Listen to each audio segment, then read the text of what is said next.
But we begin with the war in Ukraine. President Biden is in Poland today, meeting with troops. He'll also meet with Poland's president to get briefed on the humanitarian crisis caused by the conflict.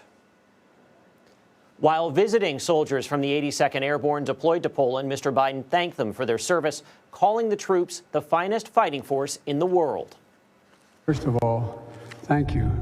You represent 1% of the American people. None of you have to be here. You all decided to be here for your country. Every one of you volunteered. Every single one of you stepped up. And the rest of the 99% of the rest of the country, including me, owes you. And owes. The president's visit comes amid the continued exodus from Ukraine. So far, more than 3.75 million civilians have fled their country. According to UNICEF, more than half of all Ukrainian children have been displaced because of the fighting. That's hard to imagine. This comes as the war is intensifying. Ukraine says it destroyed a Russian landing ship and 2 other ships stationed in a port west of Mariupol. Ukraine also says it is close to retaking Irpin, another key suburb of Kyiv. CBS News correspondent Imtiaz Tyab joins us now from Lviv, Ukraine, with more. Imtiaz, your reporting has been incredible. You've been there nearly from the start. President Biden is, of course, in Poland, where he's going to be briefed on the humanitarian response. You've really been focused on a lot of your reporting on the plight of children, families. What do you think the president is expected to see when he sees the refugee crisis up close and speaks to people? What do you think he'll take away from it? Adriana, Chris, very good to talk to you. I mean, war, as we know, is hell. And sadly, when it comes to war, it's people at the heart of it. Folks just like you and I who are now really seeing their lives just shattered. And when it comes to the humanitarian crisis, Lviv has really been sort of a choke point of humanity as it flees from Vladimir Putin's invasion. We have the president in Poland now, Poland, a country which has absorbed over 2 million Ukrainians. And those Ukrainians he's going to meet are likely going to be saying to him, Mr. President, how will you end this war? I want to go home. And that is the one thing that we've been hearing from so many Ukrainians who've been displaced by this conflict. And I'm going to throw some numbers at you guys. We have nearly 20% of the country now internally displaced. You know, that's about 10 million people who no longer are in their homes anymore. And as you rightly point out, half of all the children in this country, every other child has now been displaced. And those are just numbers, but when we really think about it on a human level, it means every other child no longer sleeps in his or her bed anymore. It means every other child has had to flee their home with maybe 1 or 2 toys and a few pieces of clothing that they knew.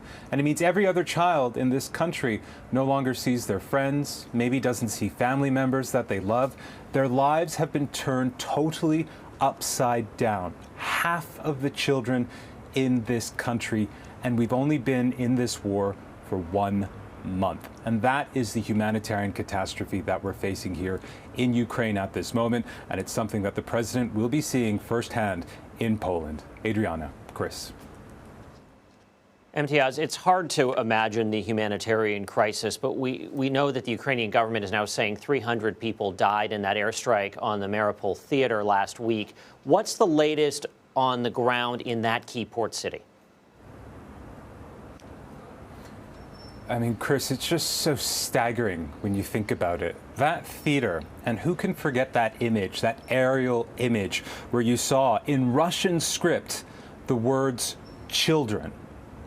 Children that were inside of that theater. We know that 1,300 people were inside that theater when it was bombed. We now know that 300 people died there. We've confirmed that, at least through the Ukrainians, say they've recovered those deceased bodies. We also know that around 120 people miraculously managed to survive. But what that also means is that many, many hundreds are still unaccounted for, likely under the rubble.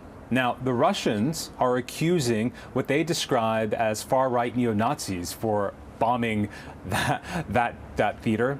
But if you look at what's happening in Mariupol, and the words of the President Volodymyr Zelensky, Russia is grinding that city into ash.